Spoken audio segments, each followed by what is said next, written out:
Majunya sebuah bangsa bukan karena sistem demokrasi, bukan karena bentuk pemerintahan yang monarki atau apapun, tetapi kebebasan berpikir untuk kemaslahatan manusia dibebaskan sebebas-bebasnya. Jadi bentuk dan sistem bernegara, pilihlah yang paling mewakili sejarah bangsanya. Karena kesejahteraan hanya didapat dengan kemajuan ilmu pengetahuan dan teknologi. Suasananya harus dibangun, ekosistemnya harus dibangun, sintesa antitesa berargumen harus dibangun. Karena Indonesia entah bagaimana tahu-tahu jadi negara hukum dan aturan yang banyak yang membatasi. Menjadi banyak aturan yang terlalu membelenggu, terutama masalah ekonomi. Negara dengan banyaknya aturan titipan oligarki dunia maupun oligarki lokal, lalu bermimpi menjadi negara nomor 5 terbesar di dunia tahun 2030. Yang ngimpi om namanya. Sungguh, ketika politik jadi panglima di depan, negara penuh dengan lobi-lobi politik dan manuver kekuasaan. Ketika politik jadi pemimpin, maka anggaran 2000 triliun selalu jadi rebutan. Ketika politik selalu di depan, maka milenial pun ingin jadi oligarki, mempengaruhi jabatan. Ketika politik menjadi pemegang kekuatan,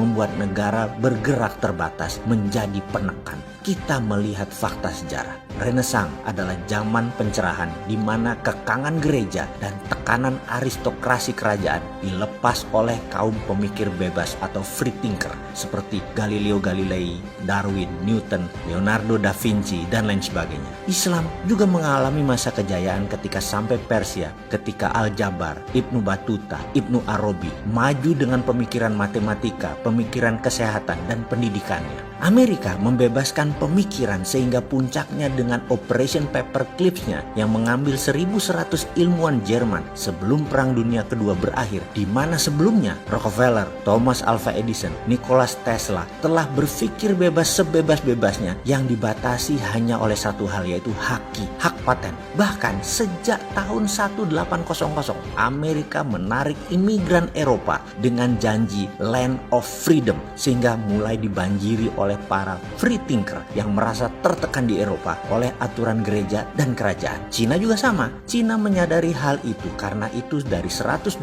juta anggota Partai Komunis Cina, 80%-nya adalah sarjana S2, master degree. Xi Jinping kita tahu semua. Sebelum duduk di tampuk kekuasaannya hingga akhir hayatnya, di mana dia adalah presiden Cina seumur hidup dan pemimpin tertinggi PKC, Partai Komunis Cina, telah memecat 1 juta lebih anggota partai yang korupsi dan dihilangkan hak sosialnya. Tidak boleh naik kendaraan umum dan dibatasi di banyak gerakan mereka. Telah menghukum mati lebih dari 10.000 koruptor di Cina dan memberi kebebasan dalam membangun ekonomi di setiap warga Cina dengan no rule. Bahkan di tahun 1990 di mana reformasi ekonomi dilakukan, Cina mewajibkan meniru barang itu wajib. Dunia marah dengan Cina, tapi Cina tidak peduli. Cina punya semuanya dari meniru. Kemudian ketika mahir, Cina bukan menjadi imitating country lagi, tapi Cina sudah menjadi innovating country. Ini karena sontoloyonya pemimpin mereka. Mereka berani melawan dunia. Indonesia perlu juga dipimpin pemimpin yang sontoloyo untuk melawan dunia. Kalau Indonesia mau maju,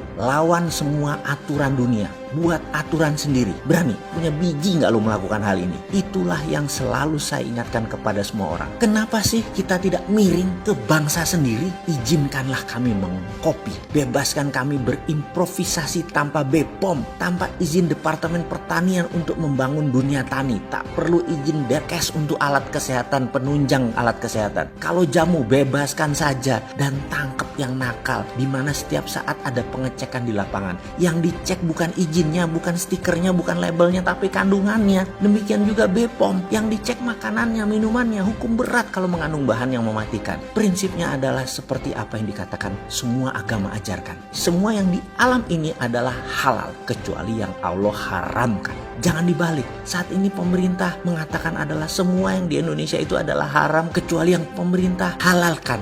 Wih, lebih hebat dari agama saya kalian ini. Kalian semua pejabat beragama kan? Percaya hari akhir kan? Beribadah kan kalian? Bebaskanlah masyarakat berkreasi. Lindungi warganya. Dan kita lawan kezoliman dunia. Ini sedikit masukan dari seseorang yang wudunya masih belum lengkap dan masih belajar jadi orang baik.